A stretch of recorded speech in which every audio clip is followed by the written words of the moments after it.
How's it going, guys? My name is Matt and I run a fitness automation agency, and this is going to be an open and honest insight into how it's going, how it's been going, and kind of how I started it. So if you're new around here or if you haven't seen any of my videos before, I help fitness businesses, whether it be online coaches, personal trainers, or gyms, scale using automated high leverage systems. So the way that I started it was entirely by accident. I didn't set out to do this. I didn't, leave university being like, I'm going to start an automation agency.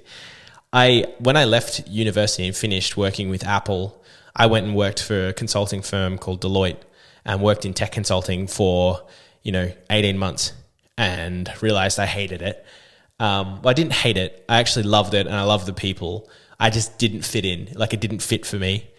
And so I left to become a personal trainer because, I'd been training for 10 years. I'd loved training and I saw friends of mine crushing it in online training and personal training businesses. So I went and followed that and I was like, this is what I'm going to do. I'm going to be a businessman. So I started doing that, realized I sucked at business. In-person training, I was great. I was sell clients really easily. When it came to online, I just wasn't generating leads. I would have peaks and troughs of some clients I'd do well, some clients would do poorly. And it wasn't until I turned to a close friend of mine and said, you have a successful online coaching business. Is there any chance I can come and coach under you? He had 4 or 5 coaches at the time. And he said, come back to me in 2 months. If you still want to do it, then we'll do it. And that's essentially what I did. And when I came into his business and he was like, cool, this is the business. And I was like, man, you guys do a lot of things manually. And pretty much asked if I could automate the work that I was looking at doing and the different systems for the business. And he was like, yep, sure, no worries. And I found I would be spending less time coaching people and more time building these systems till one day I kind of just realized I'd built this entire business from the ground up in new systems, which was great. He was very happy. I'm very happy too. And there was one day he was mentoring a client because he does business mentoring as well. And they were in the other room and they were talking about a system that the mentee needed built. And he goes, hold on, I'll ask Matt. So he comes into the podcast office that I was in and was pretty much just like, hey, this guy needs this built. Can you do it? And I was like, yeah, easy. He's like, how much? I was like, $2,500. And he was like, yeah, done. I was like, oh shit. That was easy. So I built that system and that happened probably 3 or 4 more times. And I was just like, oh shit, this is a business and this is a good business that I'm going to really enjoy doing because I just get obsessed with these builds. So the first 6 months of me doing this was doing it at the same time as coaching. So coaching was my 9 to 5. And then building these systems was my 5 to 9. Admittedly, that probably swapped at some point. And I was just focused on bringing in as many personal trainers as possible to come in and use my systems. So, I was charging a stupidly cheap retainer. It was $300 a month. And I was just doing anything and everything for businesses so I could learn about their problems, understand what they need, and hopefully make some money in the process. So that went on for probably 5 months. And when I realized that, my income from building systems and automation had surpassed my coaching, and I was at one of those fear moments of do I go away from the unknown, the known and go towards the unknown? Do I do it? And I did it, which was amazing. So I jumped feet first and said goodbye to coaching, stayed working with the client. He's still my client now. And I just went all in on these systems, and I was doing some cold outreach in that time to find more clients and in some different industries as well. And I managed to land a client that was paying me the most amount that a client has ever paid me per month, probably still to this day, and on a monthly retainer. Not the biggest project, definitely not the biggest project, but biggest monthly retainer. And this client I stayed with for, up until just recently.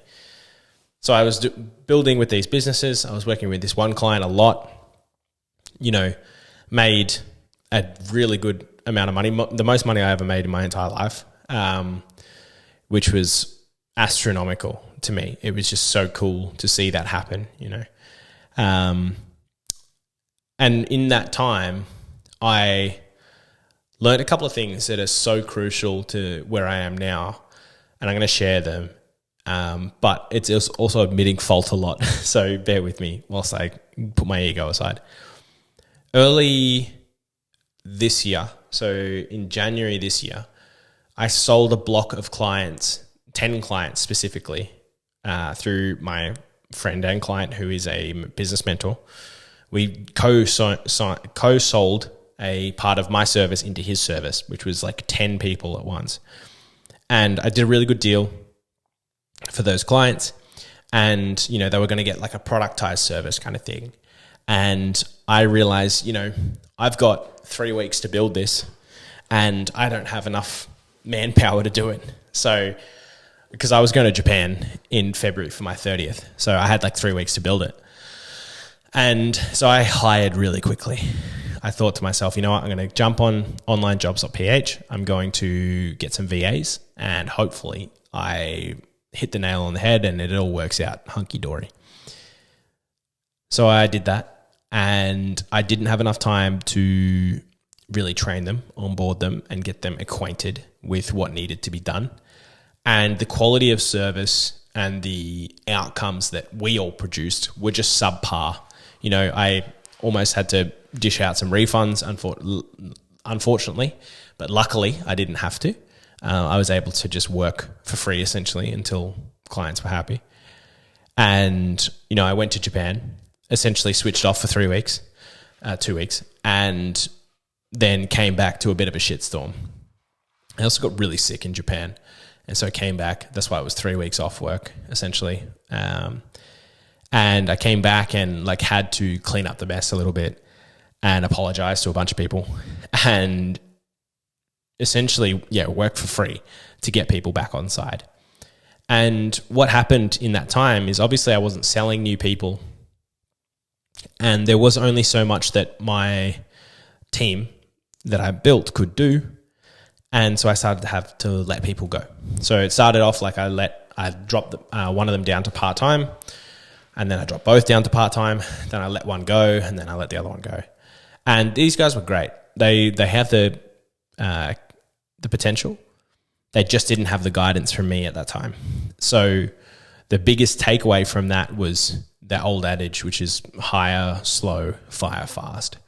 And I'd known that saying, I'd heard people say it, but I didn't understand what they really meant until it happened to me. And when it did happen to me, I was like, man, this makes so much sense now. So I love those guys. I still keep in touch with them. I've seen a lot of people treat VAs very poorly, and especially on the internet, social media portrays VAs as you just abuse cheap labor, which is not how I see it at all. I see them as regular employee, and it really hurt to take away income from them, especially when the Philippines is a third world country, and some people are literally providing for their entire families on the salary that you give them. So that was tough. However, they're still doing well. They've got work, which is great, and I'm able to still chat to them and contract them back in when I need to. One unexpected learning from that was when I looked at what I employed them to do, I kind of had to ask myself this genuine question was, can I automate the work that they are currently doing with little to no input from me? And can I replace them with automation? And the answer was yes. So I kind of knew that, but didn't want to admit it because I was helping these guys out. But the best and most cost-effective option for my business was to automate as much as possible and not try and outsource work just because I was being a nice guy. So that's a really interesting one. Now, those systems that I have in place, which have allowed me to, scale significantly further, and obviously get into my own office, which is great. But it really was a tough thing to do. Someone just like poked their head in. Hello. Anyway, get into my own office, make enough money to do all this. Like it's, it came on the back end of me making that massive mistake. So I guess it's like, how is it going now?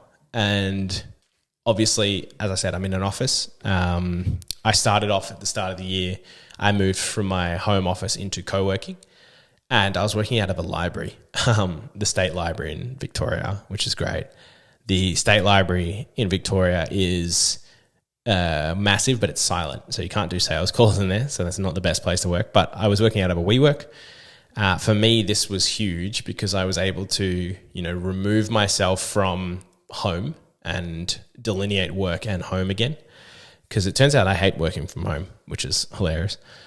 And, I met a lot of business owners, understood them a little bit more, also integrating back into real life after the lockdowns and stuff was great.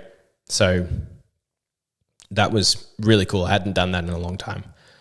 From there, I then moved into a different co-working space because it had like a gym, a sauna, it was a bit more corporate, had beers on tap, had a golf simulator, all these cool bells and whistles.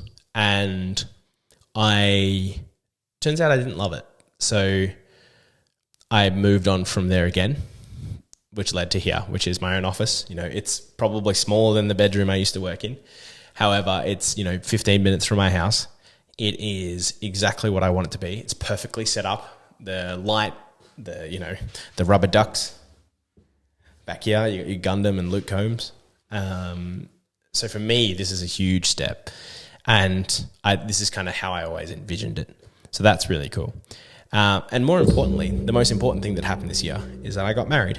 So the reason why getting married is such a big step for me in business, which is a weird sentence, was Emily said to me in about February, so just after we came back from Japan, that we're going to need to make X amount of dollars for this wedding, tens of thousands of dollars, like, a significant amount of money. If you've ever been married, it's not cheap.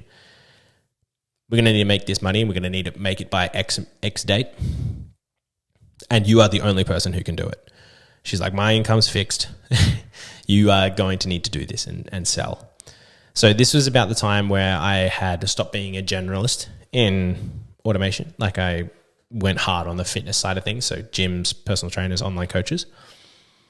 And I just went, again, hell for leather on fitness, and went hell for leather on posting content, and good things started happening. So I put myself out there entirely in fitness, and then I started getting these clients and selling these clients that were like perfect for me. Really cool project work, really cool clients, really happy with the work that I'm doing.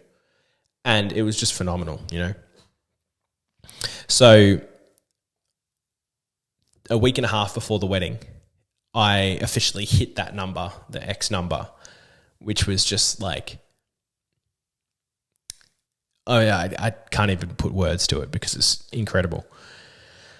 So I went and got married, which was incredible, as I said. Had a really nice honeymoon.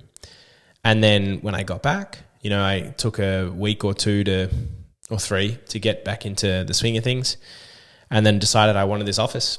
And I guess here I am.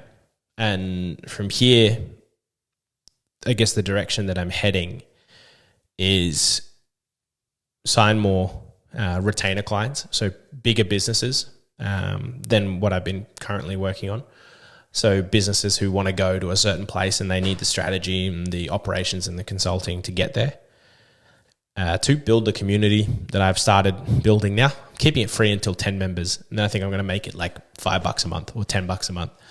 And the reason why I'm going to do that is because I think that one big mistake I didn't mention last year when I built the Discord community was I made it free. And, I got to 1,000 people, which was insane. But there was a bunch of trolls and a bunch of spam and stuff like that. So I don't want that to happen again. So this one's going to be like really, really low barrier of entry, but still a bit of funds. So build those two things, and then just work on my current clients and work on my content creation, and just keep putting out volume of videos, because that's what I enjoy doing. I enjoy talking, funnily enough. And now I've got the space perfectly set up for it. So if you want to join the community, feel free to jump in before I put a paid marker on it. And there's a free course on how to automate your business in there using Go High Level. And I can't wait to continue making more content. So peace out, guys.